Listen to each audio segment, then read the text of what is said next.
মা ছাড়া দুনিয়ায় আপন কেহ আর হয় না, কখনো হয় না। ঠিক কিনা? সীমাহীন যাতনায় বুক ভরা বেদনায় মার মতো কেউ পাশে রয় না, মার মতো কেউ পাশে রয় না। মা ছাড়া দুনিয়ায় আপন কেহ আর হয় না, কখনো হয় না। দুঃখ সুখের অনুভূতিগুলো স্বার্থের রঙে বদলায় প্রতিদিন। মায়ের ভালোবাসা স্নেহ মমতার ভাষা, মায়ের ভালোবাসা স্নেহ মমতার ভাষা বদলায় না তো কোনো দিন। নির্মম টানে কারা হবানে দুনিয়া ছেড়ে চলে যায় মা,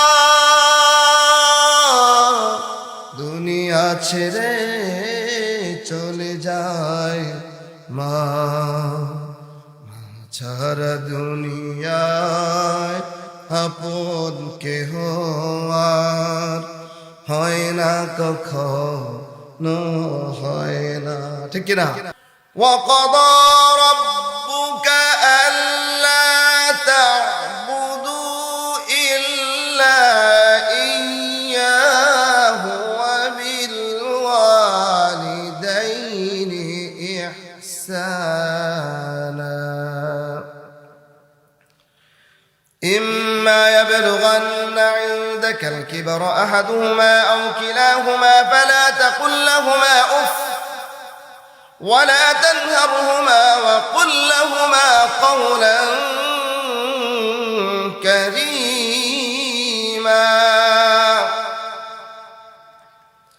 واخفض لهما جناح الذل من الرحمة وقل رب ارحمهما كما ربياني صغيرا الله أكبر وقضى ربك ألا تعبدوا إلا إياه তোমার রবের ফয়সালা হচ্ছে আল্লাহকে ছাড়া কারো ইবাদত করা যাবে না, শিরক করা যাবে না। ওয়াবিল ওয়ালিদাইনি ইহসানা আর পিতামাতার সঙ্গে সুন্দর আচরণ করো। তোমার জীবদ্দশায় যখন তোমার পিতামাতার কেউ একজন অথবা দুজন বৃদ্ধ বয়সে উপনীত হয়ে যায়, ফালা তাকুল লাহুমা উফ, বিরক্তি সূচক কোনো কথা ওদের সামনে বলবে না, উচ্চারণ করবে না। ওয়াকুল লাহুমা কাওলান কারীমা, সুন্দরভাবে বিনয়ের সাথে কথা বলবে, সুন্দর আচরণ করবে, বিনয়ের সাথে কথা বলবে। এই আয়াতেও আল্লাহ তাআলা ইবাদতের পরে পিতামাতার সাথে সুন্দর আচরণ করার কথা বলেছেন। ডাইরেক্ট ইবাদতের পরেই পিতামাতার কথা বলেছেন।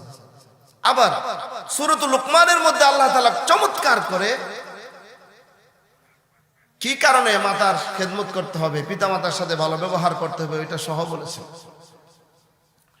আল্লাহ তাআলা বলেন وَوَصَّيْنَا الْإِنسَانَ بِوَالِدَيْهِ حَمَلَتْهُ أُمُّهُ وَهْنًا عَلَى وَهْنٍ وَفِصَالُهُ فِي عَامَيْنِ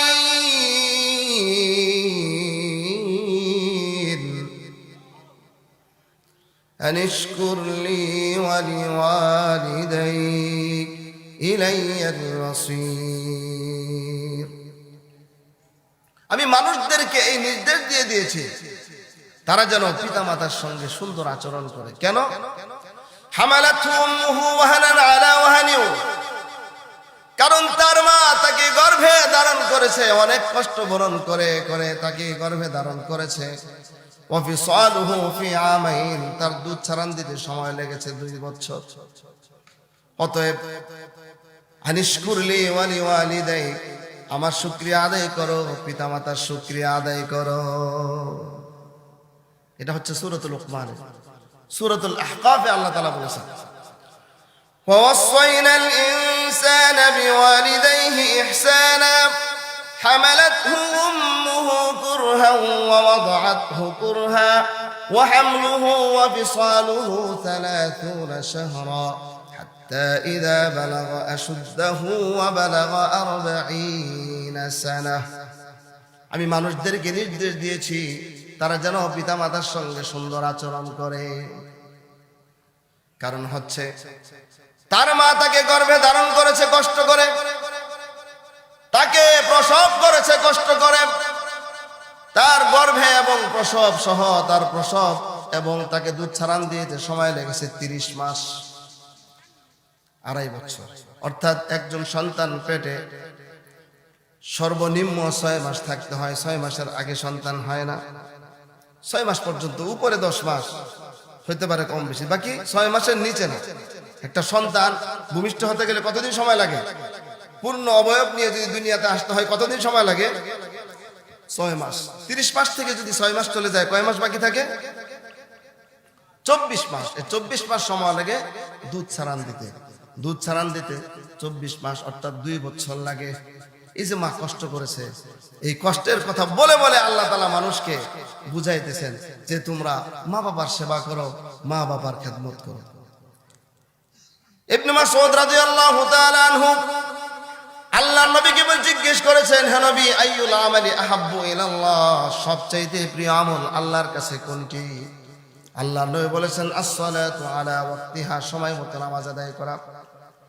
2 নাম্বার হচ্ছে বিররুল ওয়ালিদাইন, পিতামাতার সেবা করা।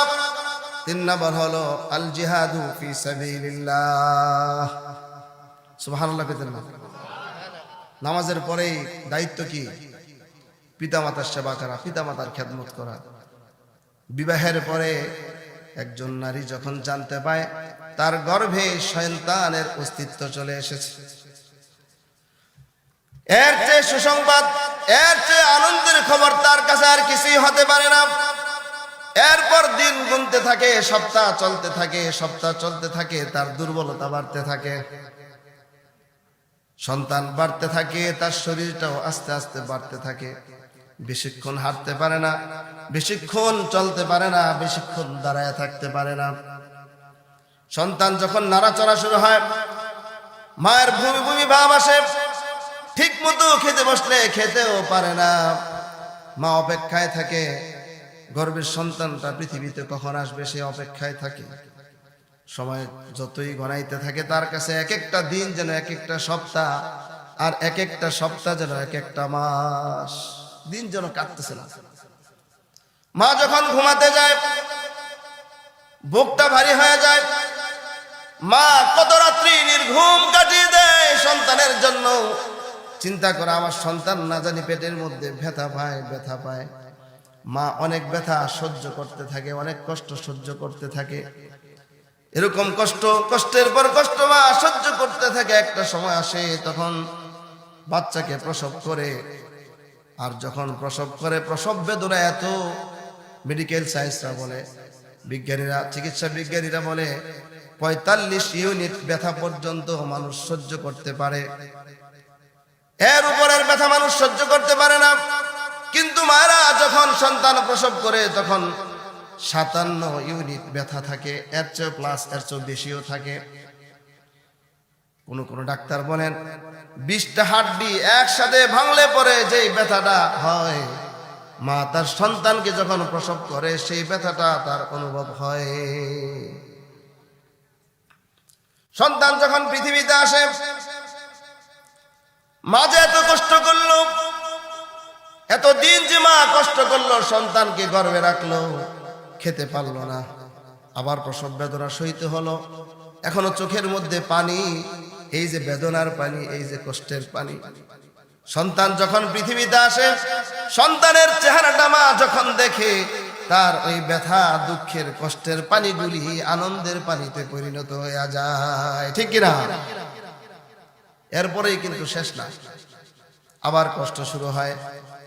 সন্তান প্রথমে একটু পর পর দুধ পান করতে হয়, মার ক্লান্তি আসে, ঘুমিয়ে যায়।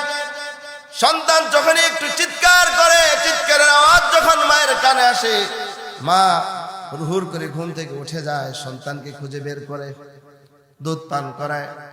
মা যে কোনো কাজে যায় তার মনটা পড়ে থাকে সন্তানের দিকে, ঠিক কিনা? এমন কষ্ট করে করে করে করে সন্তানটাকে বড় করে।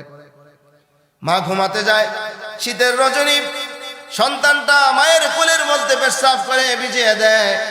মা আবার ডান কাত হয়ে শুয়ে যায়, ডান কাতে আবার ভিজিয়ে দেয়, আবার বাম কাত হয়ে শুয়ে যায়, বাম কাতে ভিজিয়ে দেয়। এরকম সন্তান মাকে কষ্ট দিতে থাকে, কিন্তু মা সন্তানের উপর নারাজ হয় না। সন্তানকে মা এতটা ভালোবাসে, এতটা ভালোবাসে, তার সব কিছুকে তিনি মেনে নেন, তার ভালোবাসার যেন শেষ নাই, ঠিক কিনা? দিগন্ত বিস্তৃত ভালোবাসার গভীরতায়, সন্তানের ভালোবাসার গভীরতার কাছে যেন সমুদ্র হেরে যায়। মা সন্তানকে এত ভালোবাসে, এই যে ভালোবেসে বেসে সন্তানকে বড় করে, এই জন্য আল্লাহ তাআলা বলেন আনিশকুরলি ওয়ালিওয়ালিদাইক, বান্দা আমার শুকর আদায় করো, মায়ের পিতামাতার শুকরিয়া আদায় করো, পিতামাতার সাথে সুন্দর আচরণ করো, সুন্দর ব্যবহার করো। আরিফ আজাদ একটা বই লিখেছে, এই বইটা আমি আপনাদেরকে সাজেস্ট করব, আপনারা এটা কিনবেন, পড়বেন। এমন কোন মানুষ নাই যার হৃদয়টা একেবারে পাথর, সেই পাথর হৃদয় হলো যদি এই বইটি পড়ে তাহলে তার চোখ থেকে পানি পড়তে বাধ্য হবে। বইটার নাম কি? মা মা মা এবং বাবা। বলেন সবাই, মা মা মা এবং বাবা। প্যারাডক্সিক্যাল সাজেদের লেখক আরিফ আজাদ, তার লেখা চমৎকার লিখেছেন, বাংলা একদম বাংলায় সুন্দর চমৎকার লিখেছেন। এই বইটা আপনারা যদি পারেন এটা কিনবেন। এই বইটা পড়ার পর আমার বিশ্বাস কোন সন্তান তার মা বাবার সাথে বেয়াদবি করতে পারে না। বিভিন্ন ঘটনা থেকে তুলে ধরেছেন এই বইয়ের মধ্যে কিছু ঘটনা আমি পড়েছি। একটা ঘটনা আপনাদের কাছে শোনাবো, শুনবেন। মা স্কুলে রান্নার কাজ করে, স্কুলের বাবুর্চির কাজ করে, সন্তান স্কুলে পড়ে, সন্তান একটু বড় হয়েছে, মা স্কুলে রান্নার কাজ করে। একদিন শিক্ষকদের কাছে সন্তানের খবর নেওয়ার জন্য স্কুলে ঢুকে পড়েছে।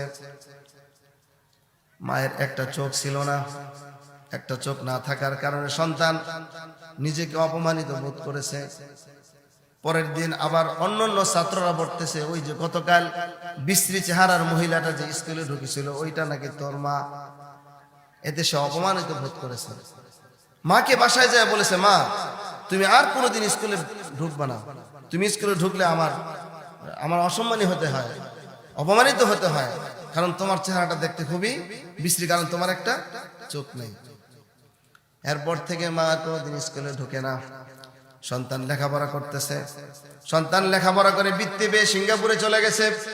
সিঙ্গাপুর থেকে লেখাপড়া শেষ করে আবার দেশে চলে আসছে, বিয়ে করেছে, ঢাকাতে বাড়ি করেছে, সন্তানও হয়েছে। মা ছেলের সন্ধান পায় না, ছেলের সাথে তার কোনো সাক্ষাৎ নেই।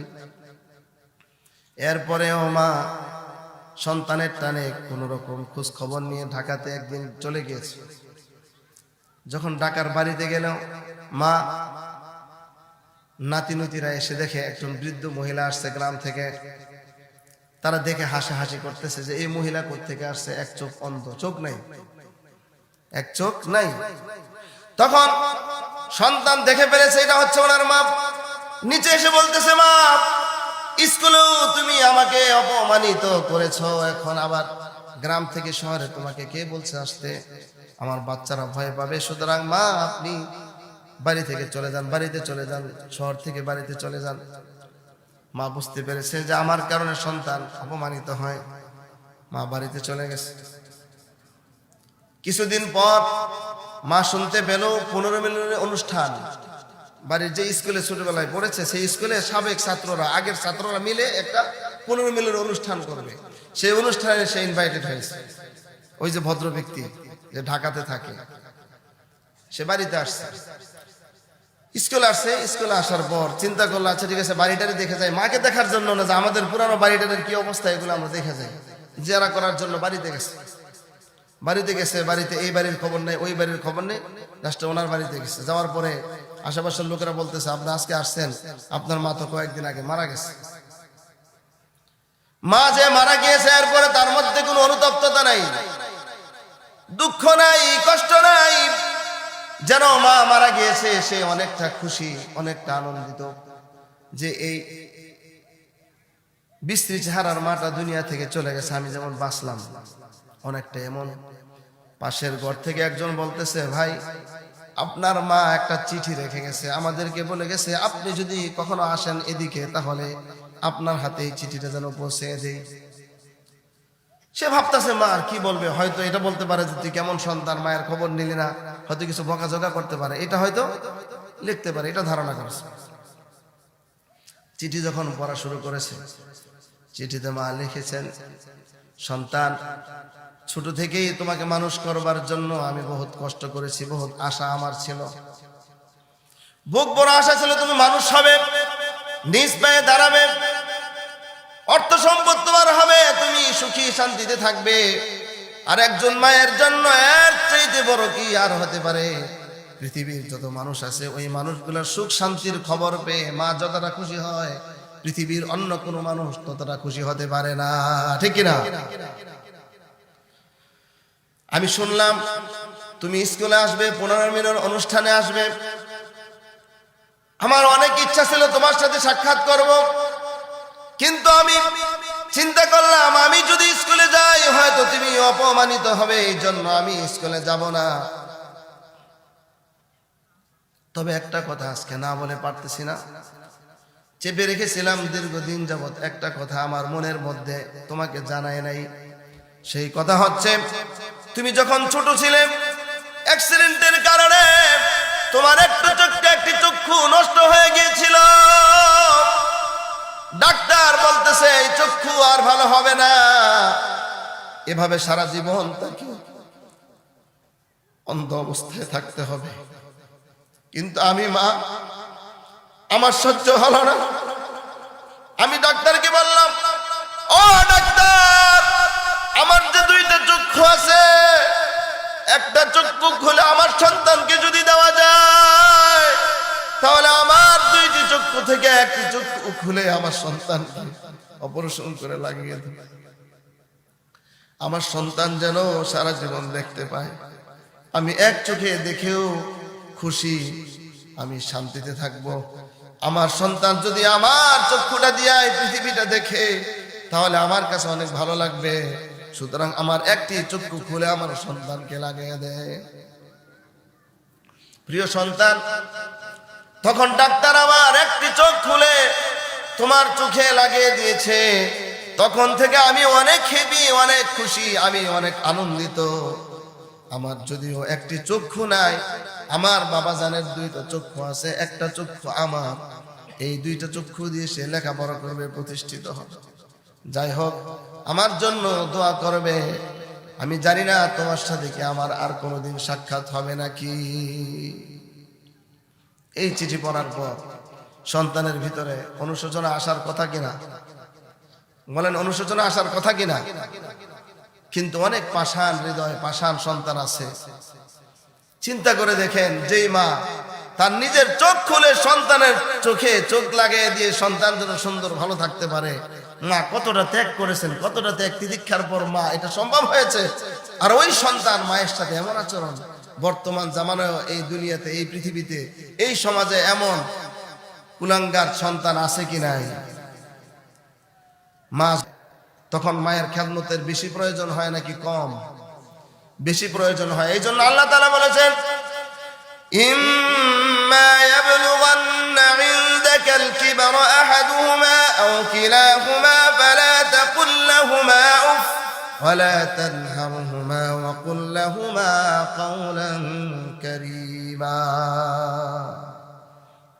বিশেষ করে তারা যখন বৃদ্ধ হয়ে যায়, বিরক্ত হয়ো না, বিরক্ত হয়ো না। ওদের তখন ওরা বাচ্চার মতো হয়ে যায়। ডাক্তার হয়, ইঞ্জিনিয়ার হয়, ব্যারিস্টার হয়, কলবের মধ্যে মায়া নাই, দয়া নাই, ফ্ল্যাট বাড়িতে থাকে, বাসাতে থাকে, ঢাকাতে থাকে, ওরা সকলকে নিয়ে একসাথে থাকে, কিন্তু মাকে নিয়ে একসাথে থাকার মতো মায়া মমতা তাদের মধ্যে থাকে না। কোথায় দিয়ে আসে জানেন তো? কোথায় দিয়ে আসে? বৃদ্ধাশ্রম। বৃদ্ধাশ্রমে মা কতটা কষ্ট করে, কতটা চিন্তা করে, সন্তানের জন্য কতটা দোয়া করে, এটা আপনারা চিন্তা করে দেখছেন? সন্তান মাকে যতই কষ্ট দেখ, কিন্তু মা সন্তান ছাড়া মার কাছে ভালো লাগে? মা শুধু সন্তানের জন্য দোয়াই করতে থাকে। বৃদ্ধাশ্রমে আছি আমি, বৃদ্ধাশ্রমে আছি, চোখে দুঃখের জল, আমার মুখে মিছে হাসি। বৃদ্ধাশ্রমে আছি আমি, বৃদ্ধাশ্রমে আছি।